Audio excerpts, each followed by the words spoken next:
France के ट्रेले नामक वैज्ञानिक ने जब हवन पर रिसर्च की तो उन्हें पता चला कि हवन में प्रयोग होने वाली आम की लकड़ी जब जलती है तो फॉर्मिक एल्डिहाइड नामक गैस उत्पन्न होती है, जो कि खतरनाक बैक्टीरिया और जीवाणुओं को मारती है तथा वातावरण को शुद्ध करती है।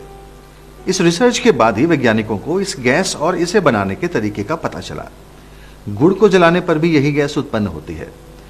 टोटिक नामक वैज्ञानिक ने हवन पर की गई अपनी रिसर्च में यह पाया कि यदि आधे घंटे हवन में बैठा जाए अथवा हवन के धुएं से शरीर का संपर्क हो तो टाइफाइड जैसे खतरनाक रोग फैलाने वाले जीवाणु भी मर जाते हैं और शरीर शुद्ध हो जाता है।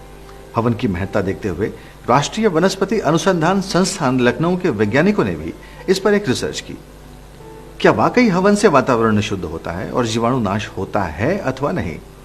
उन्होंने ग्रंथों में वर्णित हवन सामग्री जुटाई और जलाने पर पाया कि ये विषाणु नाश करती है। फिर उन्होंने विभिन्न प्रकार के धुएं पर भी काम किया और देखा कि सिर्फ आम की लकड़ी 1 किलो जलाने से हवा में मौजूद विषाणु बहुत कम नहीं हुए, पर जैसे ही उसके ऊपर आधा किलो हवन सामग्री डालकर जलाई गई तो 1 घंटे के भीतर ही कक्ष में मौजूद बैक्टीरिया का स्तर 94% कम हो गया। यही नहीं, उन्होंने आगे भी कक्ष की हवा में मौजूद जीवाणुओं का परीक्षण किया और पाया कि कक्ष के दरवाजे खोले जाने और सारा धुआं बाहर निकल जाने के 24 घंटे बाद भी जीवाणुओं का स्तर सामान्य से 96% कम था। बार बार परीक्षण करने पर ज्ञात हुआ कि इस एक बार के धुएं का असर लगभग 1 माह तक रहा और उस कक्ष की वायु में विषाणु स्तर 30 दिन बाद भी सामान्य से बहुत कम था।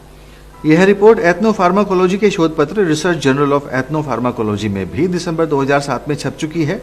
रिपोर्ट में लिखा गया है कि हवन के द्वारा न सिर्फ मनुष्य को नुकसान पहुंचाने वाले बैक्टीरिया का भी नाश होता है, बल्कि वनस्पतियों एवं फसलों को नुकसान पहुंचाने वाले बैक्टीरिया का भी नाश होता है, जिससे फसलों में रासायनिक खाद का प्रयोग कम हो सकता है।